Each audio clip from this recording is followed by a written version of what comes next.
Ibu semuanya. Ya, mudah-mudahan masih semangat ya Bapak Ibu. Karena setelah rutinitas kita hari ini mengajar selama 8 jam full, Bapak Ibu sudah berkenan hadir di ruangan perpustakaan ini. Sebelumnya yang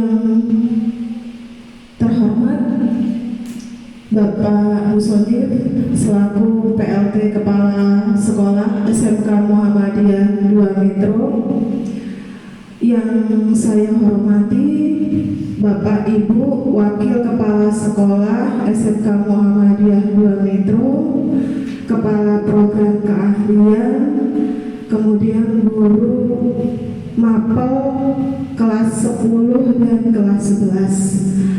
Pertama-tama marilah kita panjatkan rasa syukur kita atas nikmat rahmat Allah Subhanahu wa Ta'ala yang hari ini kita masih diberikan nikmat sehat sehingga kita bisa menjalankan tanggung jawab dan amanah kita dengan baik.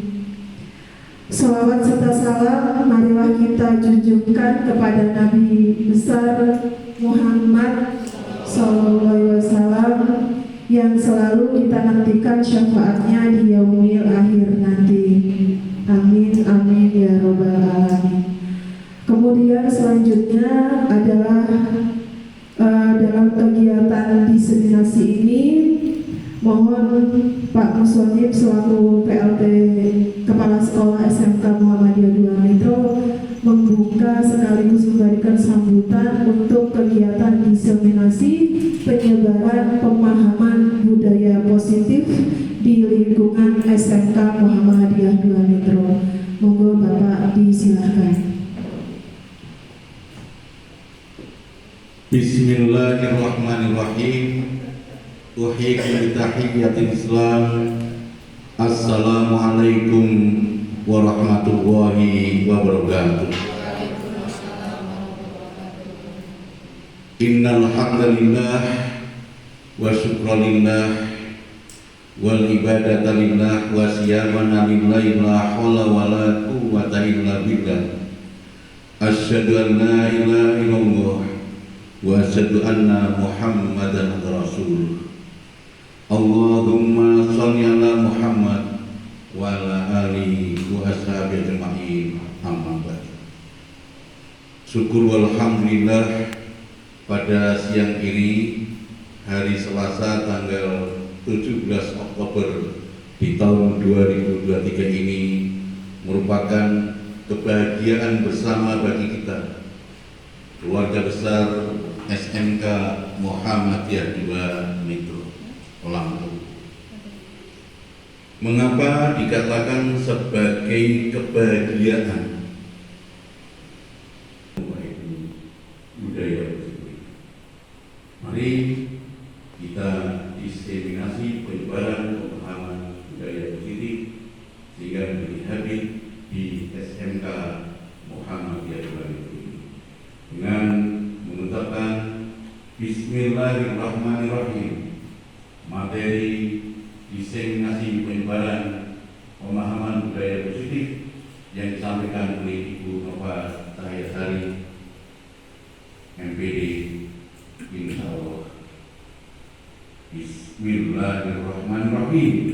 Insya Allah diridhoi oleh Allah Subhanahu wa Ta'ala. Akhir kalam, billahi taufiq wal hidayah. Wassalamualaikum warahmatullahi wabarakatuh.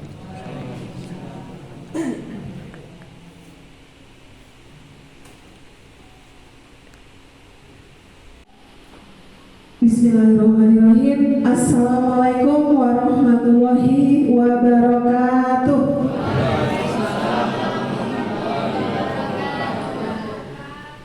Masih semangat teman-teman? Masih ya? Pak Go, Pak Agus Indro, Pak Debi, Pak Adib, Bu Siti, Bu Trias, Bu Titis, Bu Nopi kayaknya ngomong ini. Ya, Pak Akbar, Iya, teman-teman, kalau masih semangat, saya boleh minta semangatnya ya, Bapak Ibu semuanya di sini. Kalau saya menyebutkan SMK bisa, SMK hebat, SMK Muhammadiyah 2 Metro luar biasa. Boleh Bapak Ibu? Boleh. Kita mulai Bapak Ibu ya. SMK bisa, SMK hebat, SMK Muhammadiyah 2 Metro luar biasa. Tepuk tangan untuk kita semua. Ya, terima kasih Bapak Ibu atas semangatnya hari ini dan sudah berkenan hadir di kegiatan diseminasi pemaparan, pemahaman, penyebaran kaitan dengan budaya positif. Tapi ini sebelumnya saya agak riskan gini bolak-balik.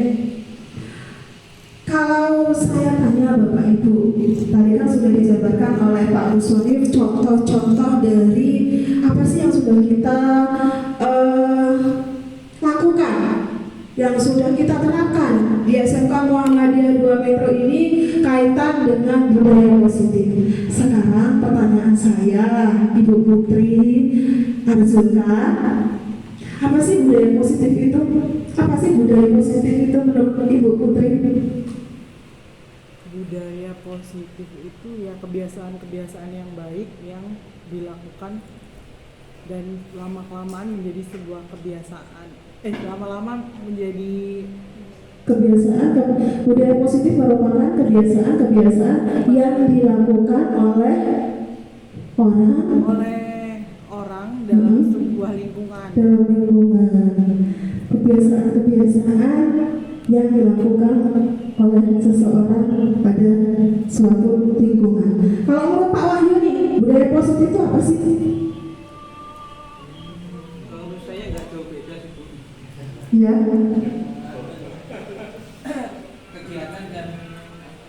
Kegiatan dan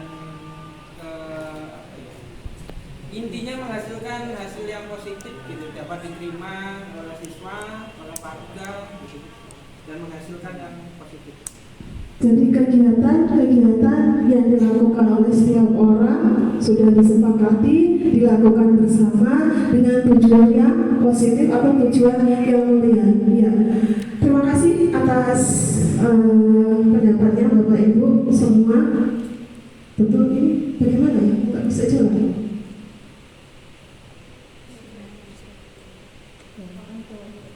Oh ya. Iya Bapak Ibu di sini. Sebelum saya memaparkan materinya tentang budaya positif, saya ingin memaparkan tentang tujuan dari penyebaran pemahaman budaya positif Bapak Ibu. Kenapa di sini saya sebarkan? Karena di sini adalah salah satu tujuan saya sebagai CGP calon guru penggerak. Saya sedang melakukan pendidikan. Di sini inilah salah satu tugas saya menyebarkan kepada Bapak Ibu, ada wali kelas, ada kepala program, ada guru mapel di sini. Ini Bapak Ibu tujuan saya menyebarkan pemahaman penerapan budaya positif. Yang pertama, memahami akan konsep budaya positif. Kemudian membangun budaya positif dengan menerapkan konsep disiplin positif dalam berinteraksi dengan murid. Kemudian yang ketiga adalah menerapkan strategi disiplin positif yang memerdekakan murid untuk menciptakan sebuah ekosistem pendidikan, yakni sekolah yang aman dan berpihak pada murid. Ini tujuan dari penyebaran pemahaman budaya positif hari ini. Selanjutnya, ya Bapak Ibu, ini konsep-konsep dari budaya positif ada 6. Yang pertama adalah disiplin positif dan nilai-nilai kebajikan. Kemudian yang kedua adalah teori motivasi, hukuman, penghargaan, dan restitusi. Kemudian yang ketiga adalah keyakinan kelak.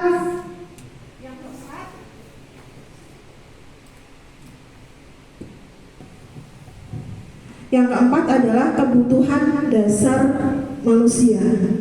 Yang kelima, restitusi kaitan dengan 5 posisi kontrol. Yang terakhir adalah segitiga restitusi. Inilah adalah konsep-konsep inti dari budaya positif. Ada 6. Bisa dipahami Bapak Ibu konsep inti dari budaya positif? Ada 6 ya. Disiplin, nilai-nilai kebajikan, motivasi, hukuman penghargaan, restitusi, apalagi Bapak Ibu? Keyakinan kelas, kebutuhan dasar manusia, kemudian apa? Restitusi. Ini nanti konsep-konsepnya. Intinya ini dalam budaya positif. Ada 6. Lanjut ke nomor 1. Kaitan budaya positif dengan disiplin positif dan nilai-nilai kebajikan yang ada di dalamnya. Ya, Bapak Ibu, coba di sini saya minta Pak Yohan bacakan situasinya. Monggo Pak. Kelihatan. Ada A dan B, dalam sarung ada dan teman Anda sedang sobera secarik kertas kecil, tuliskan benda atau sesuatu yang sangat berharga untuk Anda. Letakkan di salah satu tangan Anda dan genggam benda atau sesuatu tersebut dengan segala daya. Buatlah sesuatu kepalan. Teman Anda dalam sarung B akan mencoba dengan sekuat tenaga dengan berbagai cara untuk meminta Anda memberikan benda tersebut. B bisa membujuk, mengancam, menghardik, merayu, menyuap, apa saja agar dapat membuka kepala tangan Anda. Apa yang terjadi? Apa yang terjadi? Pelanggaran. Contoh. Tadi berarti kesimpulannya gimana Pak Yohan? Misal nih kertas, ini belum saya paparkan ya, kertas. Ini ya Pak. Gimana Pak? Gimana? Peristiwanya gimana? Digenggam, kemudian teman Bapak yang sebelah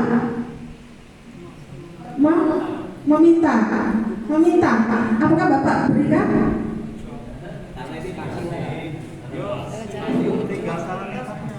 Tinggal cara mintanya.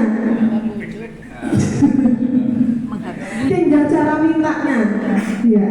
Tadi itu kalau menurut Pak Yohan. Kalau menurut Pak Yohan tinggal tergantung caranya. Akan berhasil dia berikan kepada Pak Agung kalau memintanya secara baik-baik. Kalau Pak Adi dengan situasi yang seperti ini, kalau Pak Adi nggak bisa pelanggaran. Kenapa? Sesuatu itu berharga. Saya akan pertahankan, saya akan genggam. Mau dirayu dengan Pak Agung, mau dicaci sama Pak Agung, mau di apapun itu, mau dibujuk, mau diapain, saya pertahankan. Itu sesuatu yang berharga. Jadi ini ada 2 situasi. Hanya saja tadi akan diberikan kalau ada sesuatu. Berarti di dalamnya itu sebetulnya Pak Yohan ada motivasi sendiri. Akan diberikan jika ada sesuatu hal. Tapi tetap ya Bapak Ibu di sini ada embel-embelnya. Akan saya berikan jika.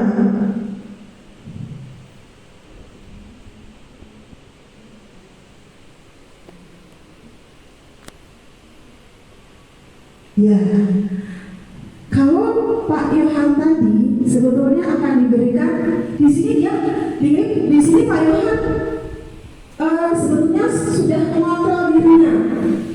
Dia akan memilih, bukan berarti ini bukan kontrol Pak Yohan, kontrol dari Pak Agung. Tapi ini adalah kontrol diri dari Pak Yohan. Dia akan berikan, tapi jika ada sesuatu hal. Kalau Pak Adi tetap, konsekuensi tetap, apa komitmennya tetap. Ya di sini Bapak Ibu dengan kejadian tadi, ini bisa kita terapkan di sini kaitan dengan perubahan paradigma teori kontrol atau teori pilihan. Nah di sini miskonsepsi dari makna teori kontrol. Pertama, guru dapat mengontrol murid. Itu sebetulnya menurut teori kontrol adalah sebuah ilusi. Kenapa?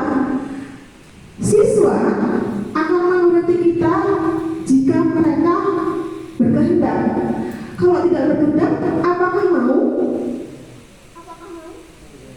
Tidak. Berarti apakah kita sudah mengontrol dia? Apakah kita berhasil mengontrol siswa tersebut? Tidak. Karena siswa itulah yang mengontrol dirinya untuk memilih, mengikuti apa yang kita inginkan. Kalau dia menolak, ya tetap itu pilihan dia untuk menolak. Yang jelas kita tidak bisa memaksa murid untuk melakukan sesuatu kalau dirinya sendiri tidak mau. Yang kedua, kritik dan membuat orang merasa bersalah dapat menguatkan karakter. Ya, ini Bapak Ibu.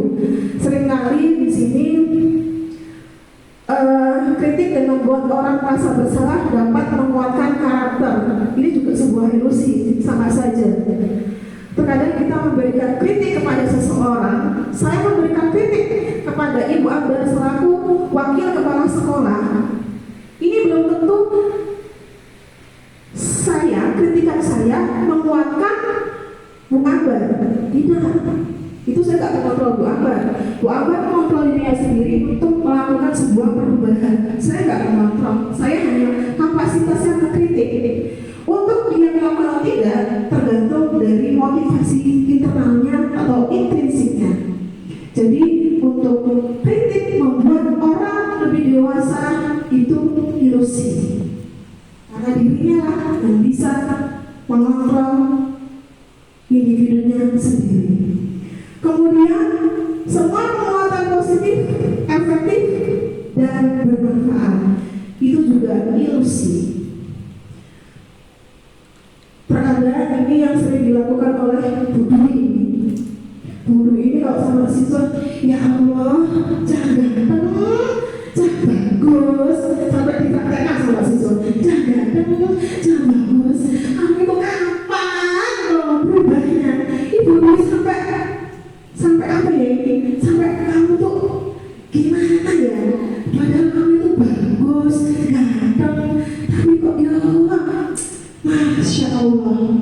Apakah ini penguatan positif? Ya Bapak Ibu. Apakah siswa tersebut ujuk-ujuk berubah? Enggak. Dia akan berubah. Si ganteng ini kalau dia mau. Ibu hanya bisa memberikan sebuah dorongan. Tapi kalau guru itu ambil dia akan berubah. Itu juga ilusi. Ya memang untuk menumbuhkan, membangkitkan sebuah motivasi intrinsik, yaitu perlu usaha. Saya yakin Bapak Ibu di sini sebetulnya di lapangan juga sudah menerapkan. Hanya di sini kita bareng-bareng berproses untuk lebih menumbuhkan kembali.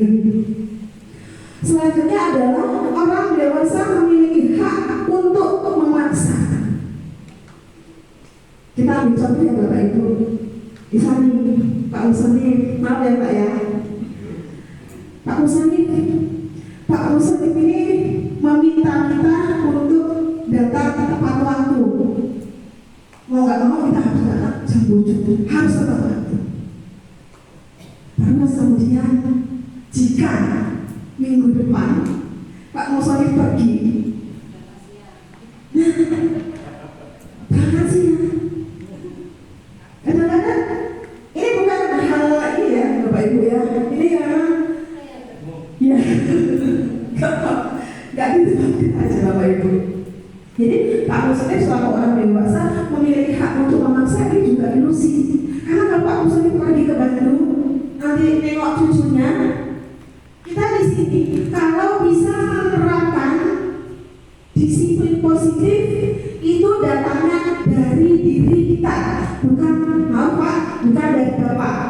Kalau dari diri kita, internal kita, ya tidak menerapkan, ya kita tidak akan menerapkan. Kalau kita punya motivasi internal untuk disiplin positif, ya kita akan laksanakan. Bukan karena Pak Muslim, bukan karena paksaan Pak Muslim, itu karena diri kita sendiri yang mau secara loyal, dedikasi tinggi, loyalitas tinggi untuk melaksanakan tugas kita. Ini ya Bapak Ibu ya, ya Bu Trias ya, iya. Nanti Bu Trias senang pikir Pak Muslim nggak ada, tetap senang aja Bu ya. Jangan karena ada Pak Muslim, tapi ini karena ada motivasi internal Bu Trias. Sudah menjadi habit di SMK Muhammadiyah 2 Metro. Disiplin ya Bapak Ibu.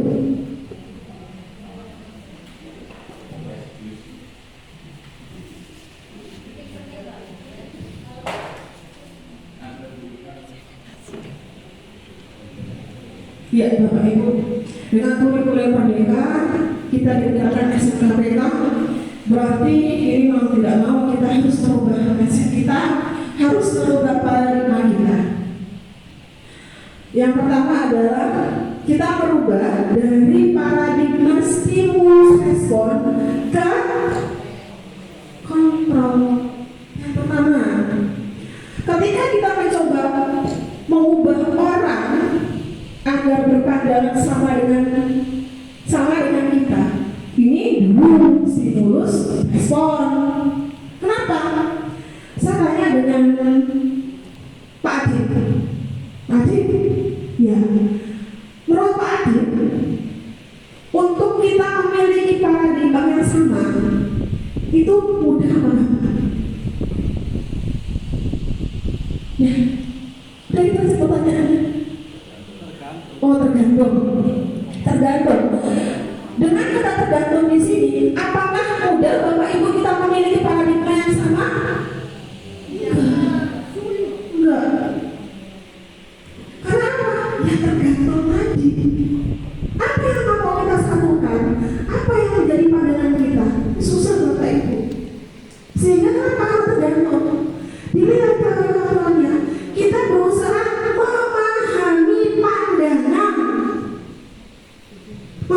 pandangan orang lain. Jadi pandangan Pak Arif A, pandangan saya B, kita pahamkan, kita carikan solusi, kita bersama-sama untuk memahami paradigma masing-masing. Pandangan Pak Arif tentang siswa apa, pandangan saya tentang siswa apa, kita satukan. Jadi tidak ada maksa Pak Adi harus ikut pandangan saya karena alasannya ABC. Padahal Pak Adi juga punya data FGHIJ. Jadi Bapak Ibu, ya. Kemudian berapa guru dilihat sebagai sesuatu yang salah. Ini kalau Bapak Ibu sebagai wali kelas, kemudian dari guru BK, dari bagian kesiswaan guru ini tentunya teori kontrolnya masuk. Tidak semua perilaku memiliki tujuan. Betul nggak Bapak Ibu? Siswa kita yang jarang datang, yang bikin ulah, punya tujuan. Tinggal kita bagaimana waktu sih mensikapinya. Nah, kalau udah Bapak Ibu di sini saya rasa sudah luar biasa dengan siswanya. Sehingga saya yakin sebetulnya Bapak Ibu dalam lapangan sudah menerapkan teori kontrolnya dengan baik. Tadi karena SMK bisa, SMK hebat, sesuai dengan logo kita. SMK Muhammadiyah 2 Metro luar biasa. Kemudian selanjutnya adalah orang lain bisa mengontrol saya. Padahal kenyataannya ya diri kita, hanya kita yang bisa mengontrol diri kita. untuk melakukan sebuah hal atau tindakan. Kemudian pemaksaan ada pada saat rujukan gagal. Nah, ini ketika kita melakukan sebuah kegagalan mendidik siswa, kadang-kadang muncul ya Bapak Ibu, memaksakan apa yang seharusnya mungkin itu tidak kita lakukan. Kita harus beralih menjadi kolaborasi dan konsensus, menciptakan sebuah pilihan-pilihan baru. Di sini juga Bapak Ibu saya yakin sudah melaksanakan dengan siswa Bapak Ibu. Pada saat kapan? Kapan Bu Trias? Ya, membina, betul.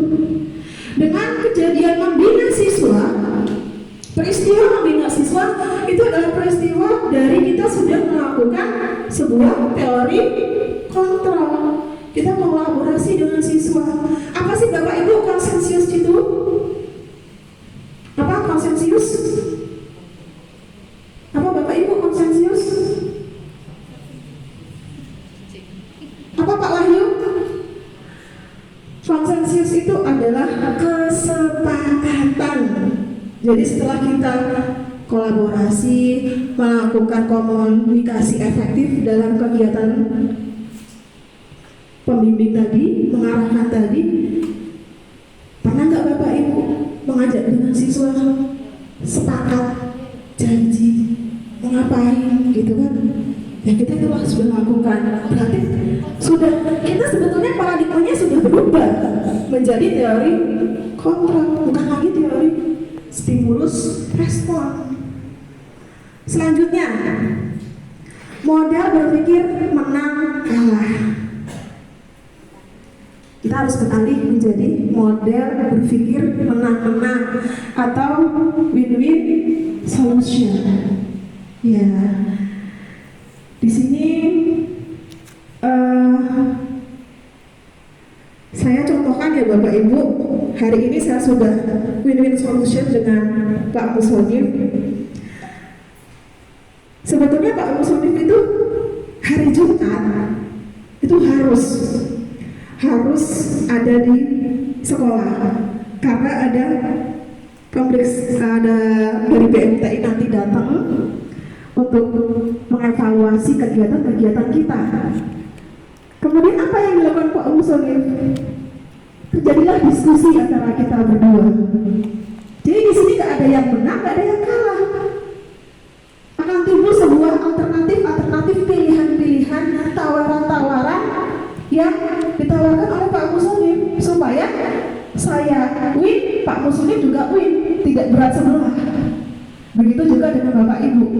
Saat pembinaan, di sini tadi sudah ada pertemuannya Pak Musonif ya dengan wali kelas, guru BK, wakil kepala sekolah bidang kesiswaan. Jadi kita diharapkan di sini kita bisa menerapkan budaya positif, siswa juga bisa merasa aman, nyaman untuk tetap bersekolah di kampus biru atau SMK Muhammadiyah 2 Metro. Sepakat Bapak Ibu? Sepakat. Selanjutnya,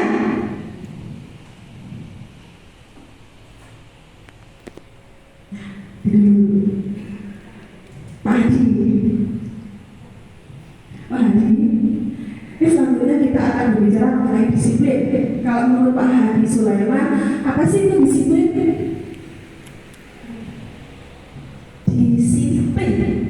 Disiplin adalah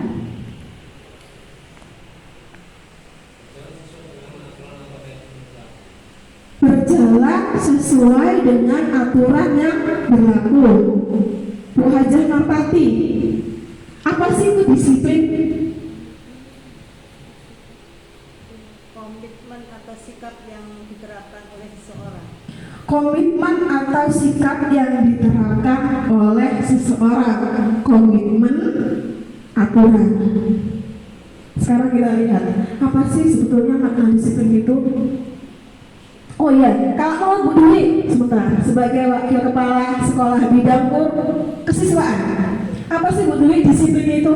Biasanya kan Bu Dwi dengan siswa, wah Bu Yo berubah, belajar tanggung jawab, disiplin. Gimana kalau Bu Dwi? Disiplin itu apa sih Bu? Sudah dijawab semua ya. Berarti sepakat ya, aturan dengan komitmen. Oke. Next. Ya. Inilah Bapak Ibu makna disiplin. Berasal dari bahasa Latin atau disciplina. Saya nggak ngerti penyambutannya kalau bahasa Latin. Pokoknya kalau bahasa Indonesianya disciplina gitu. Artinya apa Bapak Ibu? Apa Pak Dewi? Iya, artinya apa? Disiplin berarti? Iya. Inilah Bapak Ibu belajar. Disiplin itu dari bahasa Latin disciplina yang artinya belajar. Jadi disiplin itu bukan sebuah aturan, bukan sebuah komitmen. Disiplin itu merupakan belajar. Nah nanti meskipun muaranya di kebajikan, nilai-nilai kebajikan, komitmen kita, tapi ini sebetulnya disiplin itu merupakan sebuah proses belajar untuk menerapkan nilai-nilai kebajikan. Karena di sini kalau di tadi Pak Hari sampaikan, nilai-nilai kebajikan apa yang ada di melaksanakan aturan-aturan yang berlaku. Nilai kebajikan apa yang sedang siswa itu terapkan?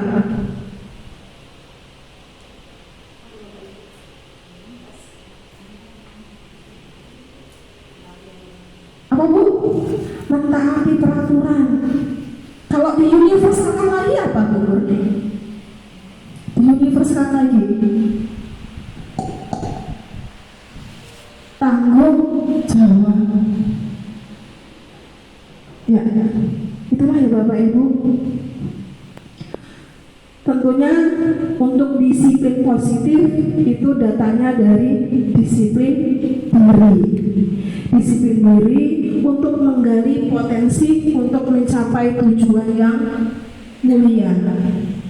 Selanjutnya adalah ini tadi yang sudah Bapak Ibu tadi sampaikan, makna kata disiplin telah berubah.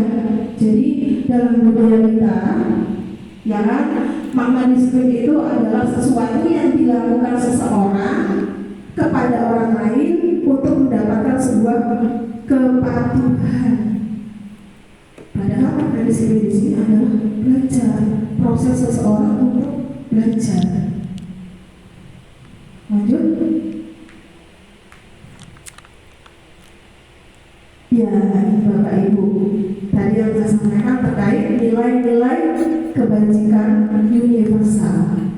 Apa sih itu nilai-nilai kebajikan universal? Nilai-nilai kebajikan universal adalah sifat-sifat positif manusia yang mempunyai tujuan mulia yang ingin dicapai oleh setiap individu, disepakati bersama. Itulah nilai-nilai kebajikan universal. Nah di sini untuk nilai kebajikan universal, sehingga dalam teori Kompol menyebutkan bahwa setiap perilaku, setiap tindakan manusia itu pasti memiliki tujuan. Kita mau ngapain aja, kita mau berbuat apa aja, pasti memiliki tujuan. Entah itu positif, entah itu negatif. Kemudian selanjutnya adalah dengan menaikkan nilai-nilai kebajikan yang diakini seseorang, maka motivasi intrinsik ini diharapkan timbul. Jadi dengan kita memahami, kita dapat menerapkan nilai-nilai kebajikan, motivasi intrinsik kita itu muncul. Tadi yang sudah dicontohkan, kalau misalnya kepala sekolah itu tidak ada, ya Bapak Ibu, diharapkan kita sudah mampu menerapkan nilai-nilai kebajikan universal. Apa contohnya? Tanggung jawab, melaksanakan tugas dan amanah. ya kita laksanakan. Itulah motivasi internal dalam diri kita, bukan karena eksternal atau orang lain. Untuk nilai kebajikan sebetulnya banyak Bapak Ibu, karena sifatnya universal, umum, betul uji. Namun di sini di kurikulum Merdeka, nilai-nilai kebajikan yang diterapkan adalah profil pelajar Pancasila. Sudah hafal semua ya Bapak Ibu di luar kepala ya? Sudah ya Bu Murni ya? Apa aja Bu Murni? Monggo Bu. Kemudian bernalar kritis, kreatif, mandiri, bekerja sama. Gotong royong. Gimana?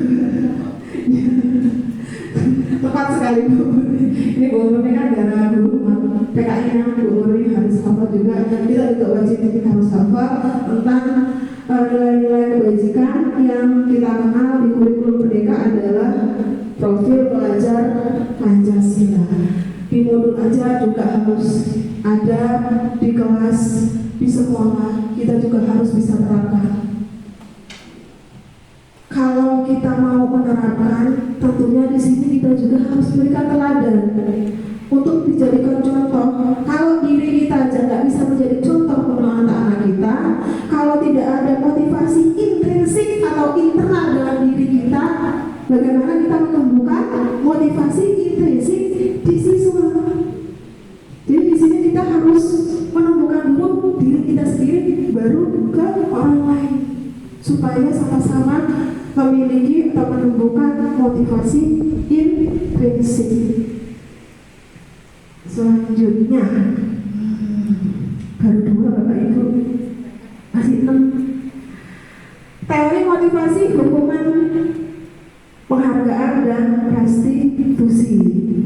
Ini Bapak Ibu.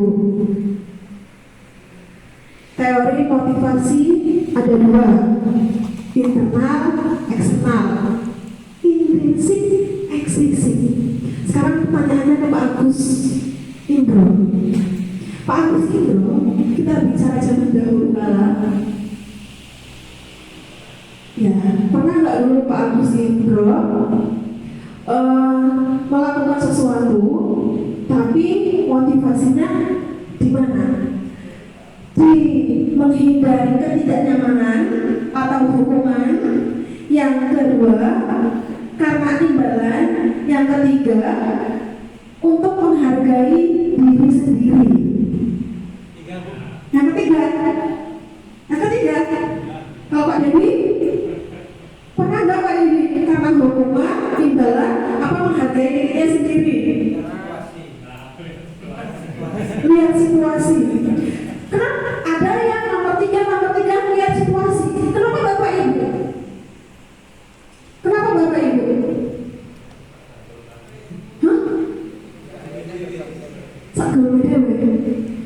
Apakah ini termasuk dalam motivasi? Tidak. Ya, berarti di situ tidak memiliki keyakinan. Ya itu kan kita bicara dulu ya Pak Adib ya. Kita bicara dulu. Jadi Pak Adib dulu pernah melakukan sesuatu karena hukuman, ya kan? Pernah melakukan sesuatu karena imbalan, pernah melakukan sesuatu karena menghargai dirinya sendiri. Betul nggak Pak Adib? Betul ya? Karena tadi tergantung, berarti tiga-tiganya pernah semuanya dialami. Ya nggak masalah, itu kan dulu. Sekarang kan ada yang manusiawi. Manusia punya 2 teori. Motivasi punya 2 teori, eksternal, internal. Nah sekarang bagaimana kita menumbuhkan yang internal? Manusiawi kok Pak Adi pernah melakukan sesuatu karena saya juga dulu pernah. Saya dulu pernah mengerjakan PR, ya karena saya takut dihukum. Kalau nggak dikerjain nanti dipukul, ya kan? Bapak Ibu pernah nggak? Pernah juga ya? Bukan saya berarti ya. Saya juga pernah dulu ada motivasi seperti itu.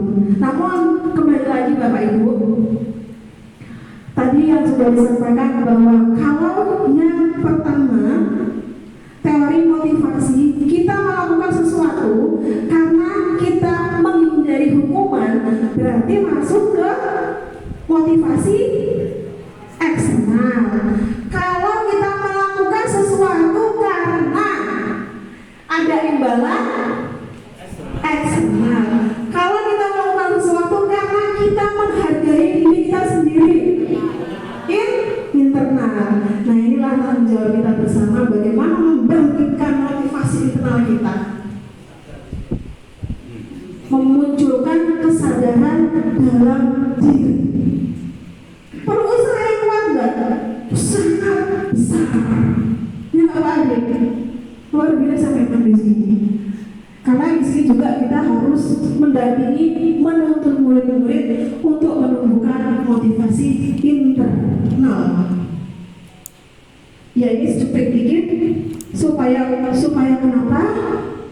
Ini nggak asing lagi dengan Bapak Ibu, kata merdeka. Merdeka itu adalah tidak hanya terlepas dari perintah, akan tetapi juga cakap untuk memerintah dirinya sendiri. Ya, supaya kita di sini bisa mewujudkan pendidikan untuk peserta didik kita yang merdeka. Itu harapan kita bersama ya Bapak Ibu ya. Mudah-mudahan kita bisa mewujudkannya untuk madang pahala kita bersama. Amin. Ya Bapak Ibu, di sini ini adalah teori di hukum, teori penghargaan. Yang pertama, penghargaan menghukum. Ini penghargaan ya Bapak Ibu ya, kita bicara penghargaan, imbalan. Yang pertama, penghargaan menghukum, penghargaan mengurangi ketepatan, penghargaan tidak efektif, yang terakhir penghargaan merusak hubungan. Berikut penjelasannya. Ini teori Alfie Kohn. Kenapa imbalan penghargaan itu dianggap sebuah hukuman? Ini Bapak Ibu alasannya. Saat kita berulang kali menjanjikan hadiah imbalan kepada orang lain untuk berperilaku bertanggung jawab sesuai yang kita inginkan, belajar sesuai yang kita inginkan.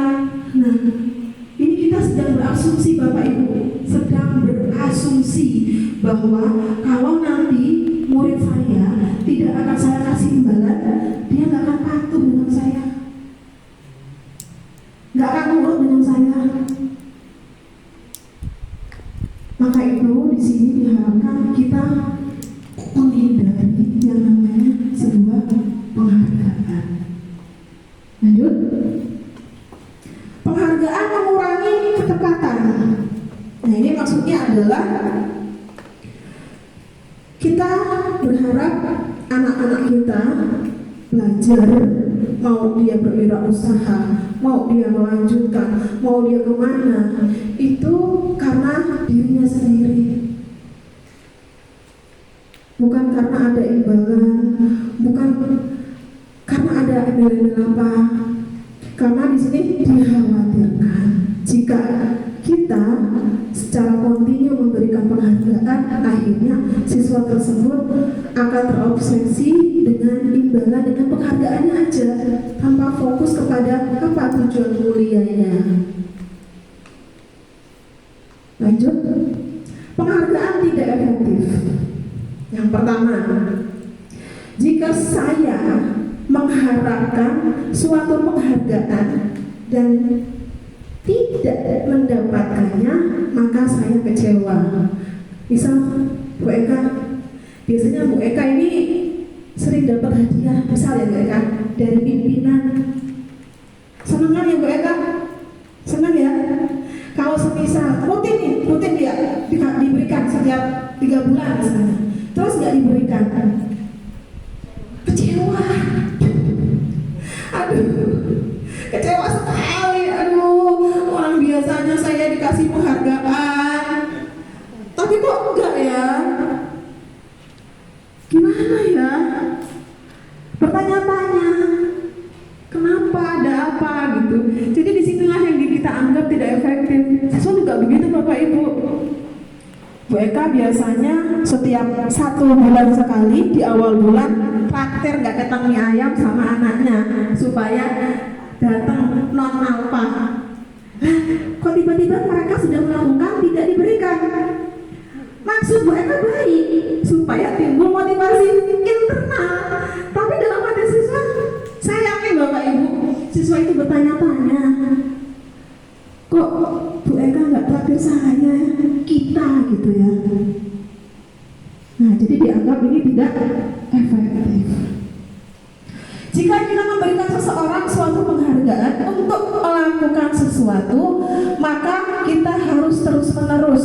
Tadi ya sudah Bapak Ibu ya, pasti diharapkan oleh siswa atau seseorang karena sudah biasa, kok nggak biasa, jadilah muncul sebuah kekecewaan, bertanya, kemudian ini hasilnya tidak akan efektif. Selanjutnya, penghargaan merusak hubungan. Nah, biasanya ini Bu Eka lagi ya, jangan baper ya Bu ya. Ya, biasanya Bu Eka dengan pimpinan dikasih 3 bulan, kecewa, bertanya-tanya. Terus kadang ya Ibu Bapak, Bu Eka ini nggak negur saya. Kenapa? Misalnya saya pimpinannya ya Bu ya, misal, saya pimpinannya misal. Bu Eka ini terkadang tidak negur saya. Kenapa? Karena kebiasaan saya memberikan penghargaan kepada Bu Eka tidak saya berikan. Lewat aja. Biasanya Bu Nova, apa kabar? Nah, enggak. Jadi ini merusak hubungan sebetulnya Bapak Ibu penghargaan itu. Jadi diharapkan kita bisa meminimalisir apa yang namanya sebuah penghargaan.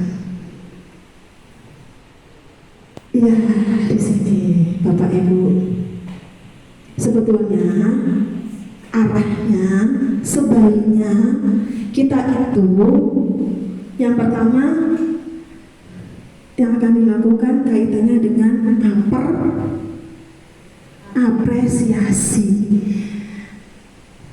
Jadi tidak melulu kita mengatasnamakan, kita selalu mengagung-agungkan yang namanya penghargaan. Sebetulnya apresiasi juga penting untuk memunculkan motivasi internal. Yang pertama yang bisa dilakukan adalah memberi dukungan secara khusus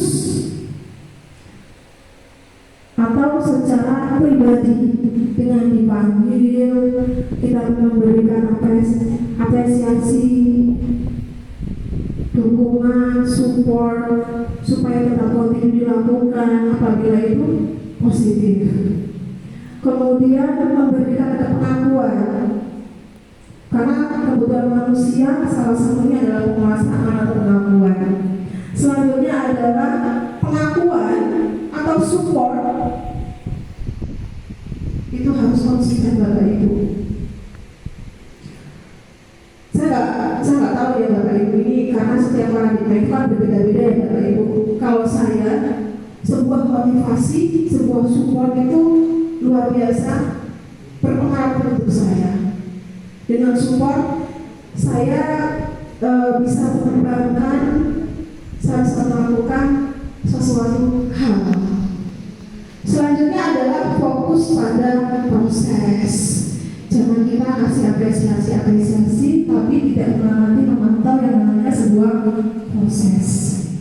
Selanjutnya, Bapak Ibu mudah-mudahan masih semangat ya. Ya, ya wajar. Ya Bapak Ibu inilah hukuman itu kalau menurut Bapak Ibu apa sih hukuman itu? Itu ada hukuman itu latinnya punishment. Biasanya hukuman itu apa sih?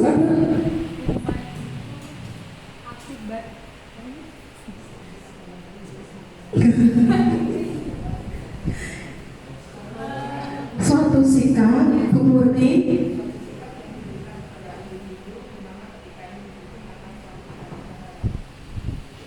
diulangi Bu Murni, nggak dengar nanti di video. suatu sikap yang dilakukan oleh individu di mana dia melakukan tindakan pelanggaran. Suatu sikap yang dilakukan oleh individu, Di mana orang lain, maksudnya orang lain melakukan tindakan pelanggaran. ya, diberikan ketika orang lain diberikan. Kalau punishment Bu Novi, kok konsekuensi?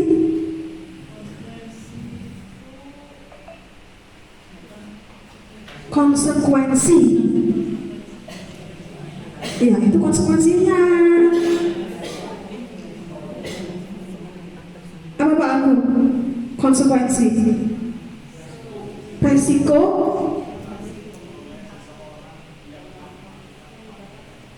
yang harus ditanggung oleh seseorang karena melakukan sebuah pelanggaran. Ada yang bermau pendapat, Bu, Pak? Ini tadi Bu Mori sudah, Pak Agung sudah, Bapak Ibu, apa sih bedanya hukuman sama konsekuensi? Halo Bapak Ibu, halo Bapak Ibu. Iya Bu, ada. Oke, kayaknya angkat tangan tadi. Enggak ya? Oh berarti itu.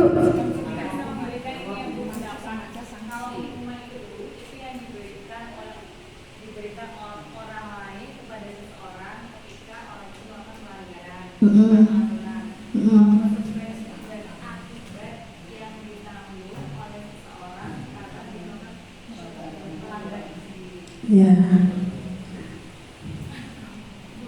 Artinya? Biasanya kalau konsekuensi bagus itu berkaitan dengan apa yang dia salah lakukan. Contoh. Jika dia terlambat, konsekuensi logisnya dia akan menerima tambahan waktu. Seperti contoh saya kalau privat datang saya terlambat 15 menit, Iya. akan menambah waktu di belakang 15 menit. Konsekuensi. Cuman ketika saya datang terlambat di bimbel itu 15 menit dipotong. Oh, dipotong. Tidak sesuai. Iya. Terima kasih Bapak Ibu semuanya atas pendapatnya, opininya. Ya, jadi di sini Bapak Ibu sudah dipaparkan ya Bapak Ibu di sini. Sebetulnya pada dasarnya perbedaan dari hukuman atau konsekuensi adalah kalau hukuman itu diberikan secara sepihak yang membuat sebuah aturan. Kalau konsekuensi itu betul sekali dibuat atas dasar kesepakatan bersama. Tadi Bapak Ibu sebetulnya sudah betul, contohnya juga tadi yang Bu Tias sudah betul, hanya disempitkan lagi. Ini Bapak Ibu perbedaannya hukuman dan konsekuensi. Hukuman itu sesuatu yang menyakitkan. Kalau konsekuensi sesuatu yang harus terjadi. Kenapa? Karena sudah disepakati bersama. Selanjutnya membuat anak sakit baik fisik maupun hati untuk jangka waktu yang lama. Kalau konsekuensi membuat anak merasa tidak nyaman dalam waktu dekat. Kenapa? Karena itu sudah merupakan kesepakatan bersama. Jadi rasa sakit hatinya lebih pendek jangkanya dibanding hukuman. Pernah Bapak Ibu dihukum dengan gurunya? Enggak pernah ya? Pernah Bu Eka? Diapain Bu? Disentak ya Bu ya? Iya, karena apa Bu?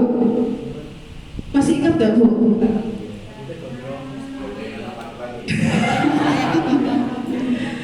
Apa yang sudah Ibu lakukan ketika mendapat hukuman tersebut? Oh, karena ngobrol di kelas. Apakah sebelumnya sudah ada kesepakatan bersama?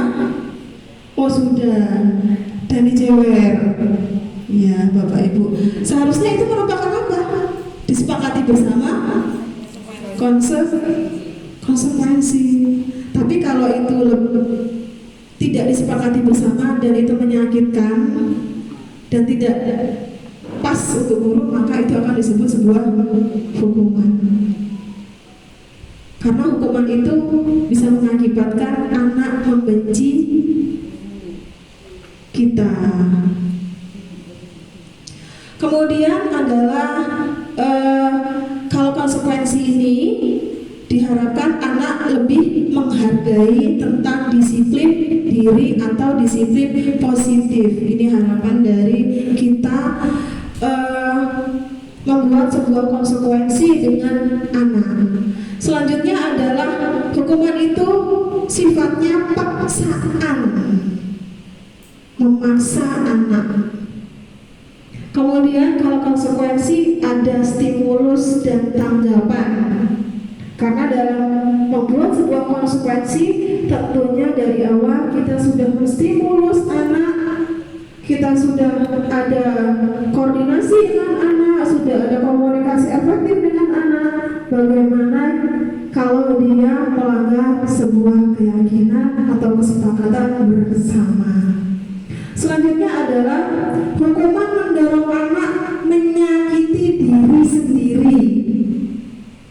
Hukuman mendorong anak menyakiti dirinya sendiri. Ini sebagai salah satu akibat jika anak itu memiliki emosional yang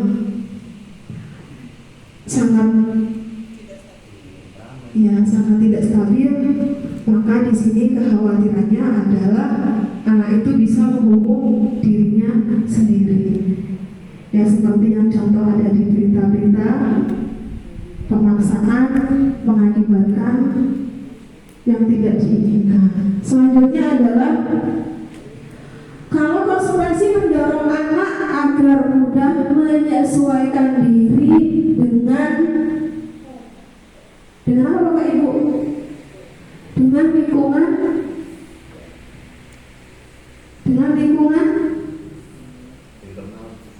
Iya, dengan lingkungan internal atau dengan lingkungan yang kita sedang atau berada. Selanjutnya, konsep diri yang buruk.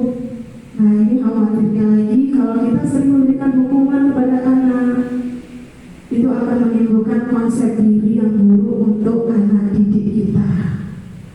Kalau kita memberikan konsekuensi, harapannya kita bisa menumpuk konsep diri si anak ke arah yang lebih baik.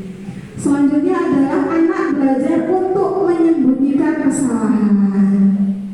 Kalau hukuman, karena ya sebagai contoh, kalau misal kita memberikan hukuman kepada anak tersebut terkadang kalah, tidak selalu, tidak jujur dengan perbuatan yang sudah dia lakukan, karena dia takut mau dihukum, gitu. Jadi takut untuk mengakui kesalahannya. Selanjutnya adalah anak belajar untuk mematuhi peraturan. Ini harapannya dengan konsekuensi yang dirumuskan, yang sudah ditetapkan, anak belajar untuk mematuhi sebuah peraturan. Ini hukuman, dampaknya marah, rasa bersalah, dipermalukan. Kalau misal kita di kelas ya Bapak Ibu ya, kemudian merasa tidak dihargai. Ini kalau kita memberikan hukuman kepada sang anak. Selanjutnya kalau konsekuensi di sini kehilangan hak, dibuat tidak nyaman, diasingkan untuk sementara. Artinya di sini kita memberikan kelonggaran untuk siswa, kesempatan untuk siswa merenungkan apa yang dia perbuat kalau itu salah. Selanjutnya, ya Bapak Ibu, Pak Daryanto, coba Pak tindakan guru di nomor 1 ini termasuk hukuman atau konsekuensi? Mencatat, mohon maaf Pak, saya DT ya, mencatat 100 kali di dalam buku dengan kalimat saya tidak akan terlambat karena terlambat ke sekolah. Gini, kita situasinya guru meminta murid untuk menuliskan saya tidak akan datang terlambat lagi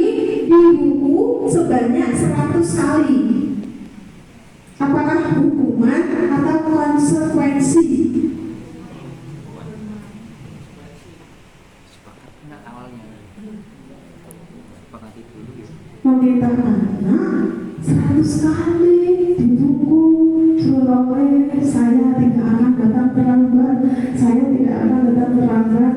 Ini saya juga dulu pernah lakukan Bapak Ibu. Hukuman. Selanjutnya Pak Serta. Pak Serta, guru ya meminta murid lari mengelilingi lapangan basket sebanyak 2 kali karena siswa tersebut terlambat.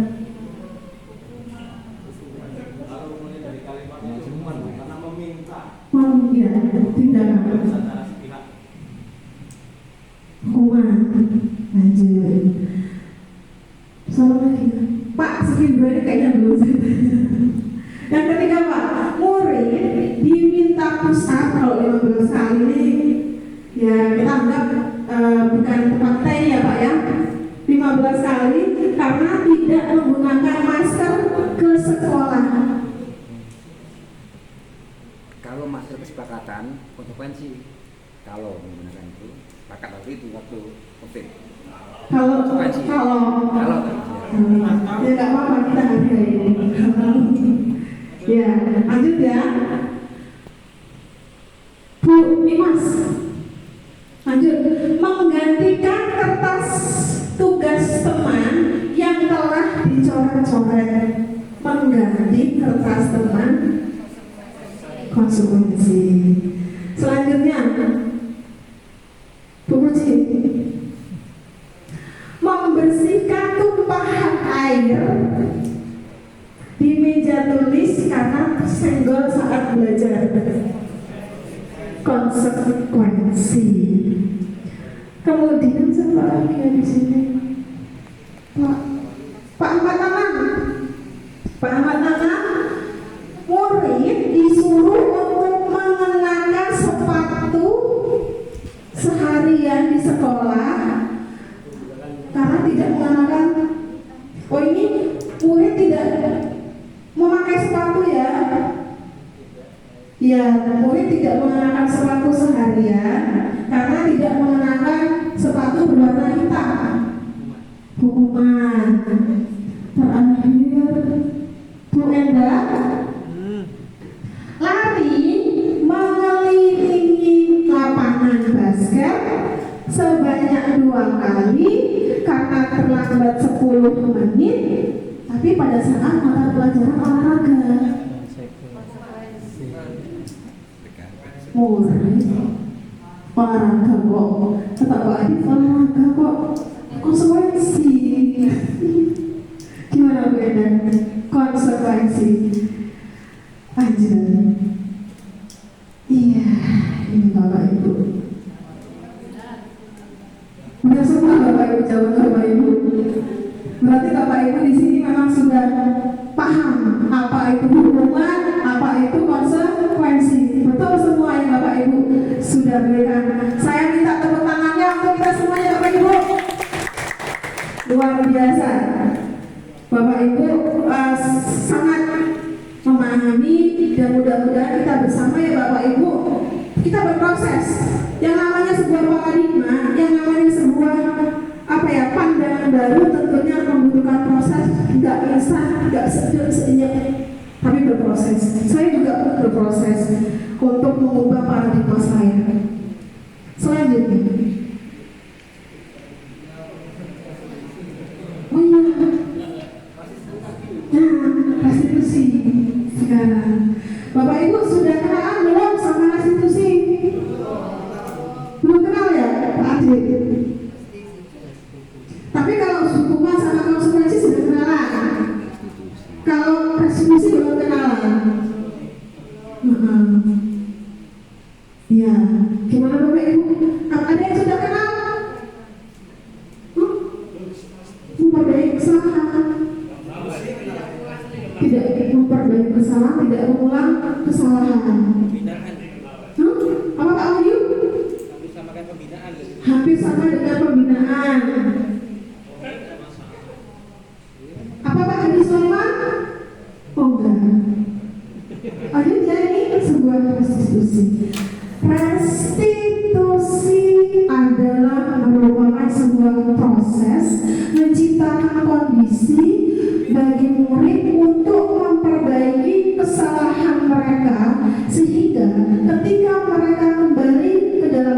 kelompoknya seseorang tersebut sudah lebih baik lagi. Sebuah proses memperbaiki diri dengan harapan ke depannya si seseorang tersebut dapat kembali ke kelompoknya dengan lebih baik lagi. Kemudian di sini restitusi juga menurut dosen merupakan sebuah proses kolaborasi antara kedua belah pihak untuk menyelesaikan masalah dan membantu murid untuk berpikir untuk jadi apa seperti itu dan bagaimana mereka harus memperlakukan orang lain. Intinya Bapak Ibu, restitusi di sini adalah sebuah kolaborasi yang nanti endingnya kita sama-sama menemukan solusi bagaimana cara kita menyelesaikan masalah yang dihadapi. Itu restitusi, berdialog secara khusus. Kalau ini saya yakin sebetulnya Bapak Ibu sudah melakukan juga, tapi baru kenal. Oh ini ya yang namanya restitusi. Iya. Ciri-ciri restitusi yang pertama, bukan untuk menebus kesalahan, namun untuk belajar dari kesalahan. Selanjutnya, restitusi diharapkan dapat memperbaiki hubungan.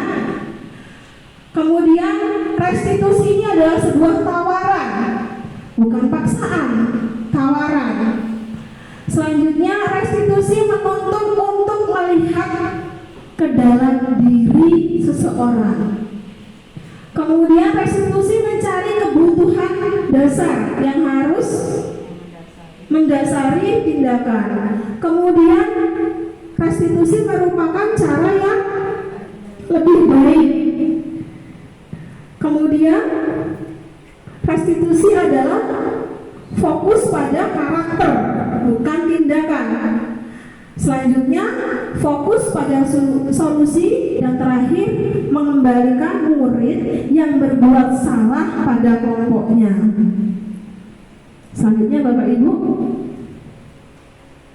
keyakinan kelas. Nomor Bapak Ibu, nomor 3 ya Bapak Ibu ya. Ini singkat aja ya Bapak Ibu. Karena apa? Karena ini sudah kita terapkan.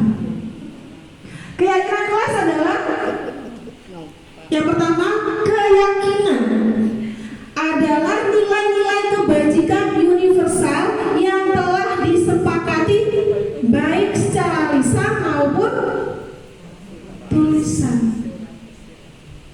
Kemudian selanjutnya nilai-nilai kebajikan menekankan pada keyakinan seseorang agar lebih termotivasi secara internal. Itulah keyakinan kelas. Kenapa kita lebih memerlukan keyakinan kelas dibanding peraturan? Positif. Kenapa kita lebih mengutamakan keyakinan dibandingkan dengan sebuah peraturan? Karena apabila kita sudah yakin, tanpa peraturan akan berjalan dengan lancar. Karena apabila kita sudah yakin dengan sesuatu tanpa peraturan pun itu sudah ada. Kalau Pak Adi, kenapa kita lebih mengutamakan keyakinan daripada peraturan?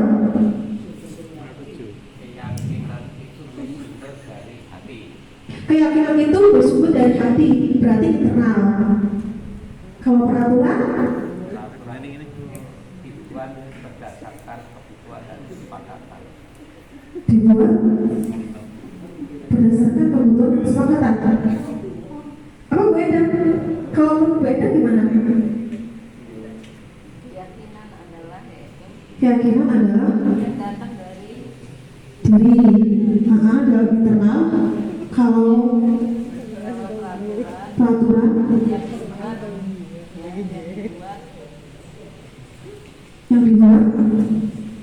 yang dibuat sepakat atau tidak? Kesepakatan, berdasarkan kesepakatan. Ya Ibu, ini Bapak Ibu terima kasih semuanya ya sudah ada pendapat di sini. Untuk peraturan Bapak Ibu.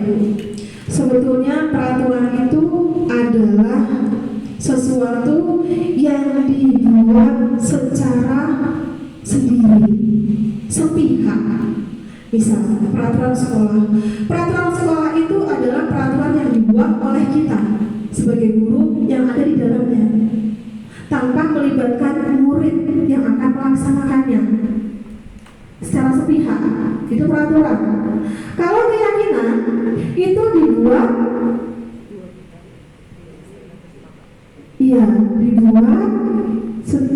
bersama, kemudian disepakati bersama untuk dilakukan sama-sama.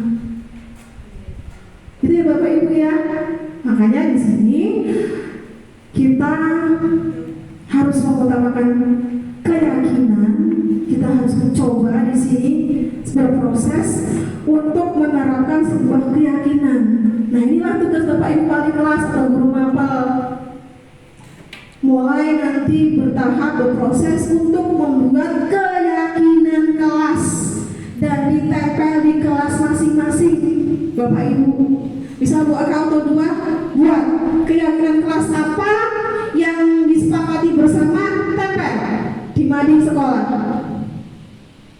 Kemudian kalau nggak ada ruang tempel, mudah-mudahan Bu Sarpras menyediakan fasilitas untuk menempel sehingga tidak mengotori tembok, dan itu diketahui bersama. Ya Bu Amber ya. Iya. Mudah-mudahan ini harapan kita bersama dan ditempel. Apa itu namanya Bu Puji? Styrofoam.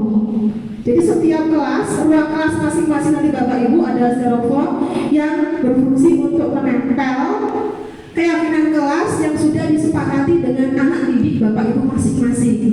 Nah, itu PR Bapak Ibu. Mohon dikerjakan ya Bapak Ibu ya, yang sudah disepakati bersama. Tugas Bapak Ibu wali kelas. Ya, ini Bapak Ibu. Sebelum membuat keyakinan kelas, yang harus diperhatikan oleh Bapak Ibu adalah yang pertama, keyakinan kelas bersifat abstrak daripada peraturan yang lebih rinci dan konkret. Contoh tadi Pak Hadi Sulaiman tidak mentaati peraturan, gitu ya Bapak Ibu ya. Mentaati peraturan kita abstrakkan, kita khususkan lagi. Berarti menjadi apa?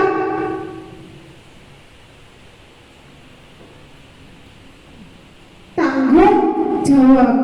Karena keyakinan kelas itu harus bersifat abstrak. Di dalam makna tanggung jawab itu bisa hadir yang namanya tidak membuang, misal ya, tidak membuang sampah di kelas, di laci, yang menjaga kebersihan, nilai-nilai yang terkandung di dalamnya. Nanti Bapak Ibu bisa jabarkan secara lisan, tapi secara abstrak ditulis untuk menjadi sebuah keyakinan kelas.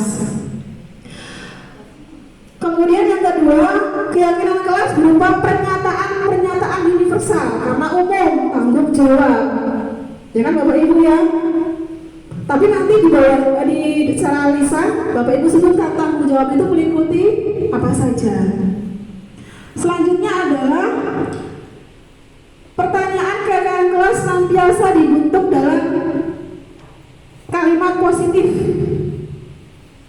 Contoh, tidak membuang sampah sembarangan, itu baru negatif. Positifnya,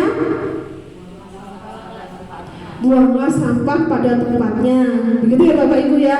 Keyakinan kelas sifatnya universal. Keyakinan kelas harus dalam bentuk kalimat positif. Tidak boleh tidak, jangan, diganti jadi kalimat positif. Kemudian ya di sini semua warga kelas hendaknya ikut berkontribusi untuk menjalankan keyakinan kelas. Ya Bapak Ibu, ini pertanyaan saya. Pak Agus Indro, selalu mengembalikan buku pada tempatnya. Keyakinan kelas apa yang ada di dalam ini, peraturan ini? Selalu mengembalikan buku ke tempatnya. Keyakinan apa Pak Agus? Mengembalikan buku pada tempatnya. Apa? Di situ datang menjawab. Yang kedua, Pak Agus Firmansyah, dilarang mengganggu orang lain. Keyakinan kelas apa yang diterapkan? Dilarang mengganggu. Bekerja sama. Lanjut, hadir di sekolah 15 menit sebelum pembelajaran dimulai. Gambar. Kedisiplinan. Putitis, dilarang melakukan kekerasan. Dilarang melakukan kekerasan. Keyakinan kelas apa? Apa Pak?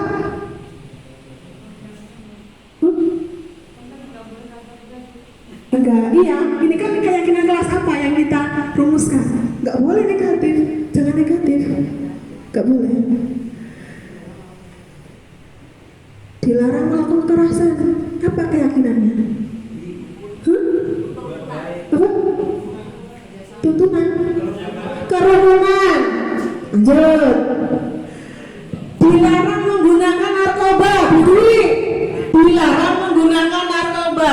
Keyakinan kelas apa sih yang ada di situ? Dilarang menggunakan narkoba.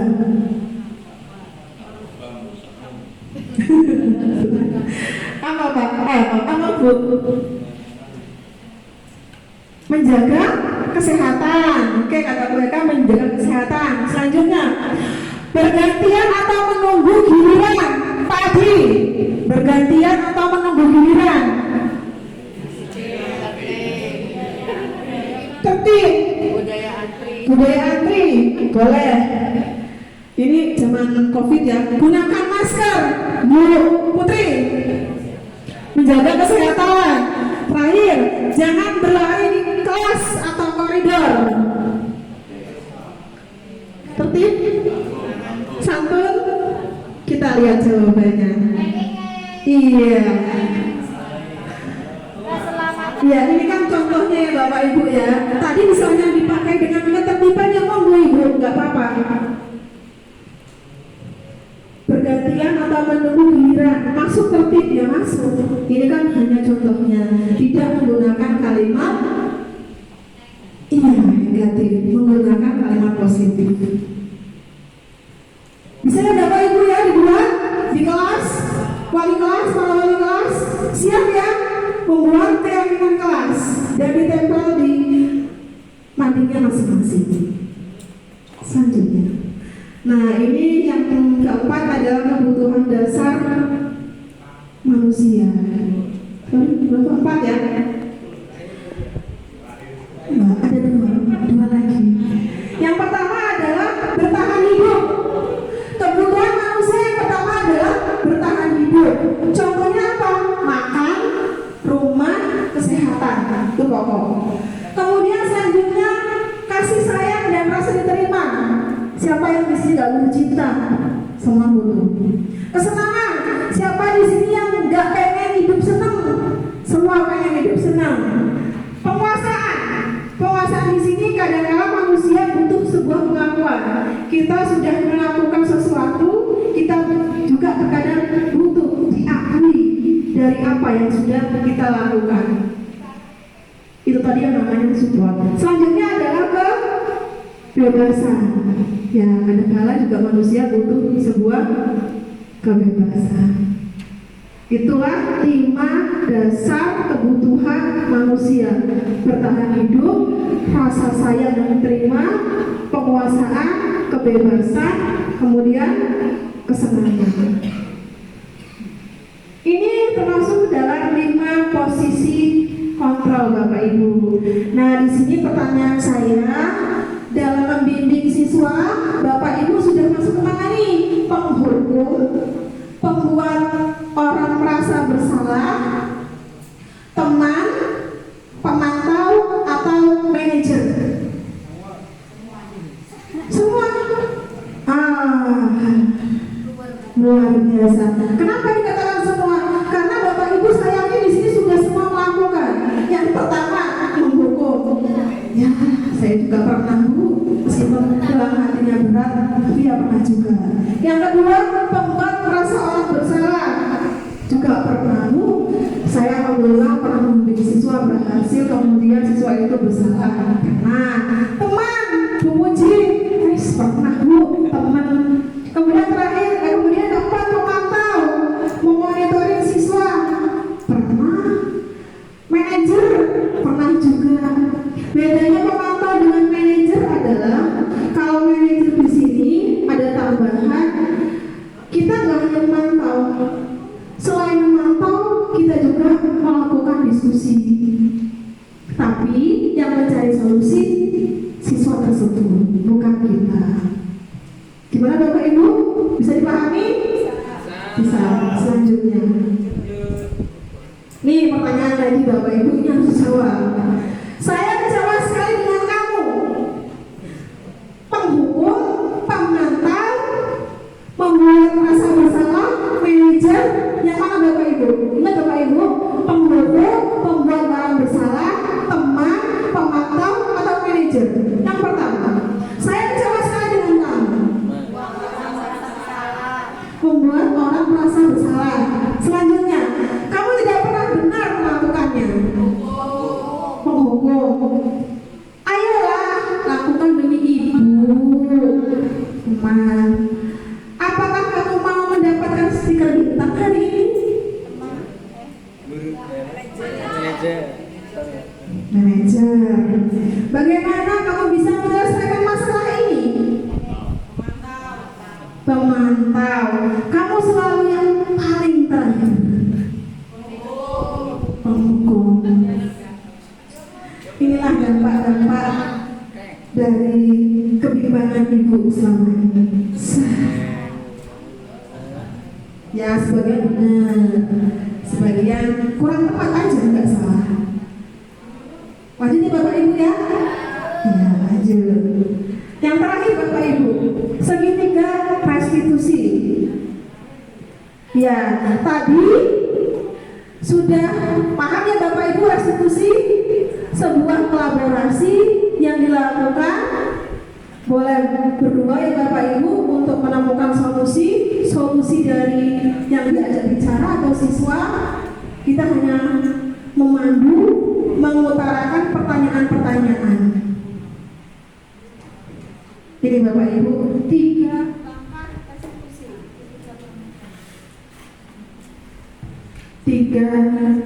segitiga restitusi. Yang pertama, menstabilkan identitas.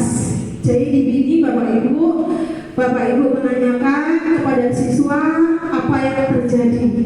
Distabilkan dulu, jangan dijudge dulu. Kamu tahu sekarang kamu tidak. Tapi di sini Bapak Ibu stabilkan dulu apa yang sudah kamu lakukan. Kemudian jangan langsung tiba-tiba kamu salah. Tidak, ditanyakan dulu dari tahap klarifikasi. Yang selanjutnya adalah menanyakan atau validasi tindakan yang salah. Ini adalah merupakan proses di mana Bapak Ibu menanyakan kepada siswa apakah sudah sesuai dengan keyakinan kelas yang sudah dibuat, apa yang dia langgar, kemudian apa yang harus diperbaiki. Terakhir adalah menanyakan keyakinan dari tindakan dia yang salah tadi. Nah, kira-kira ini tahap untuk memperbaikinya seperti apa? Jadi ada 3 ya Bapak Ibu, segitiga restitusi. Yang pertama, menstabilkan identitas. Yang kedua, validasi tindakan yang salah. Yang ketiga adalah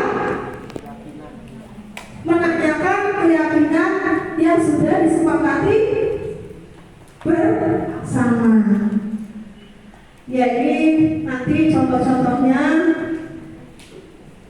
Alhamdulillah.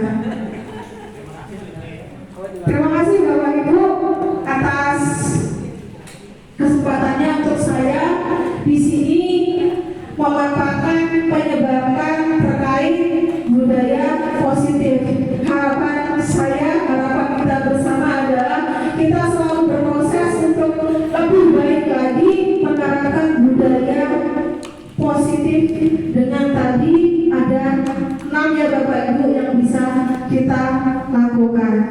Kita bersama di sini membangun lembaga ini, mengembangkan lembaga ini. Karena tanpa peran Bapak Ibu, lembaga ini tidak akan Bapak Ibu.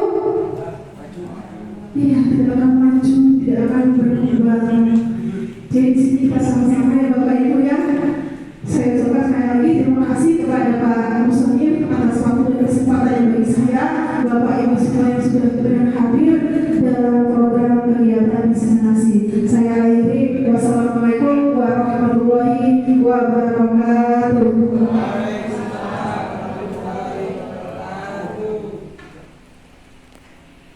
Warahmatullahi wabarakatuh.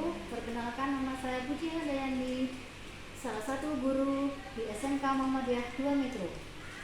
Saya akan memberikan testimoni kegiatan diseminasi penyebaran pemahaman budaya positif yang dilakukan oleh Ibu Nova Cahyasari, calon guru penggerak Angkatan 9. Konsep pemahaman budaya positif sangat bermanfaat untuk kami. Semoga kedepannya semua warga SMK Muhammadiyah 2 Metro dapat menerapkan budaya positif, sehingga sekolah dapat menciptakan lingkungan belajar aman, nyaman, yang berpusat pada siswa. SMK bisa, SMK hebat, SMK Muhammadiyah Metro luar biasa. Assalamualaikum warahmatullahi wabarakatuh.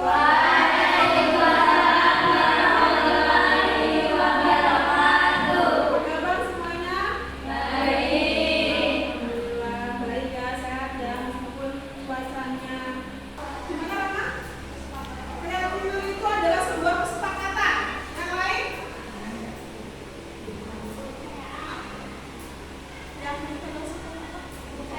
Kepercayaan. Ada lagi? Vanessa? Pedoman. Keyakinan itu adalah sebuah kesepakatan, sebuah pedoman, sebuah kepercayaan. Semuanya ya sudah hampir tepat ya, karena keyakinan itu adalah memang harus sebuah pedoman, dipercaya, diyakini dan harus dilaksanakan. Lanjut. Ini adalah pengertian dari keyakinan kelas. Ini keyakinan.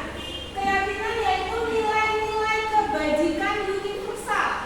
Yang namanya kebajikan berarti ini kaitannya dengan sikap yang baik atau positif. Nilai-nilai kebajikan universal. Nilai-nilai kebajikan universal itu seperti apa sih? Jadi, lanjut. Kemudian keyakinan kelas berupa pernyataan-pernyataan universal. Contoh tanggung jawab, contoh jujur, contoh disiplin, dan lain sebagainya. Kemudian pernyataan kelas harus dalam bentuk positif. Dalam bentuk positif. Contohnya apa? Menjaga kebersihan kelas. Positif bukan itu? Menjalin hubungan persahabatan dengan teman. Positif bukan itu? Datang tepat waktu. Positif nggak? Ya, berarti sudah paham ya. Apa yang kalimat positif, apa itu negatif. Selanjutnya, keyakinan kelas dilarang melakukan kekerasan.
sedang belajar.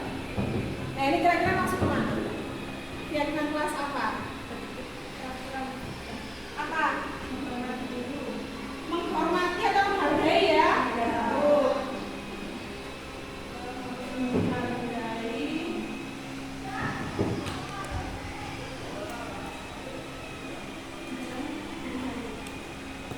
Saling menghargai dan menghormati.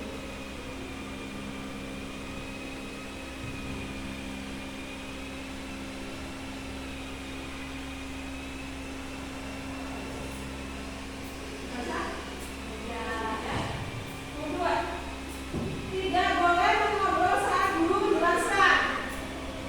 Sama ya? Menghargai dan menghormati. Ini dari Asarina. Ini dari Indah. Berpakaian rapi. Berpakaian rapi dulu. Berpakaian rapi. Sama. Betul tidak ya?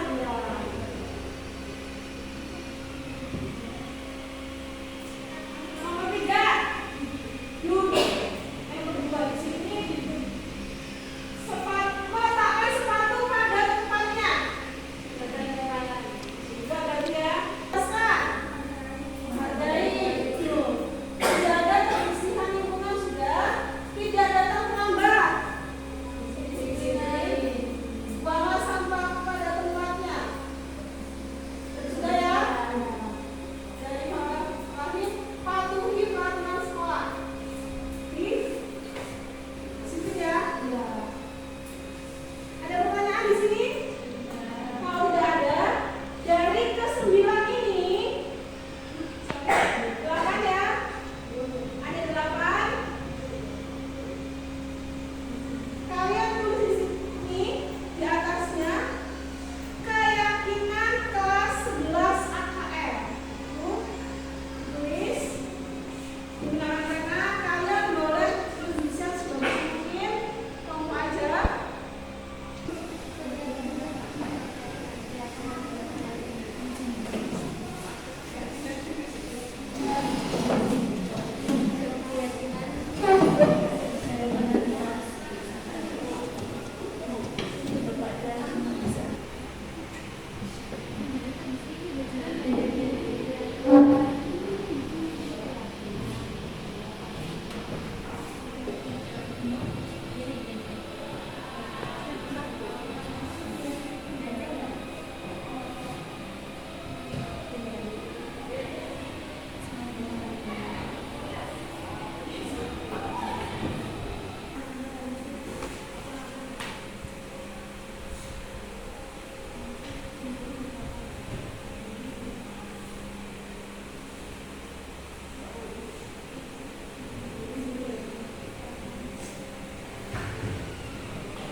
Sudah selesai ya kalian susun yang tulis di situ bersama anggota kelompok.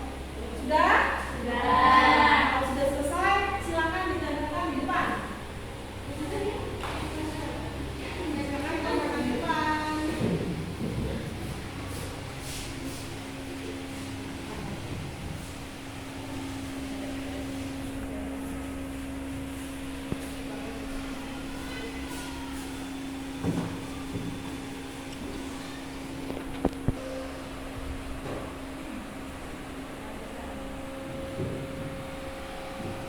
Baiklah, cukup sekian untuk hari ini ya. Saya akhiri. Assalamualaikum warahmatullahi wabarakatuh.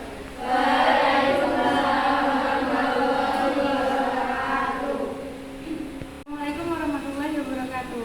Saya Vanessa Ahmadika dari kelas 11 AKL. Di sini kami sudah membuat keyakinan kelas bersama Bu Nova. Terima kasih Bu Nova. Harapan kami semoga bisa menerapkan keyakinan yang sudah kita buat. Terima kasih. Wassalamualaikum warahmatullahi wabarakatuh.